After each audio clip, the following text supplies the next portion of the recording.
If there's one thing I think that most salespeople or most people lose the sale is their unwillingness to go through this. This right here is what determines how much of a discount you can get when you buy the home. So again, more specific the question, the better. I wrote the questions in such a way it's in our script. However, the more specific the question, the better. The more customized and tailored to their situation, the better. And we talked about this a couple weeks ago, but I think it bears, repeating. My goal here in an appointment is to keep asking questions, looking for where there's a loose thread. And once I find a loose thread, now I start pulling on this to begin unraveling the sweater, right?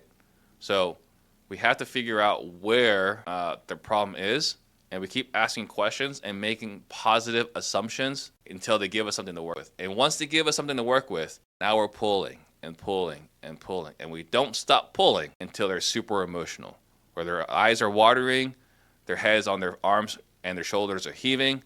And then on top of pain, we got to also find gain. What's the upside? What's it gonna be like after we buy their house, right? Brandon, let's pretend it's a month from now. I show up your home and I got all your money in cash right here for you. And I pour it all on the table. What are you doing with the money? We want them spending that money, right? The sooner we can get them spending that money, this is them imagining this new reality. Once we got them spending the money, now they're even more excited to take action, okay?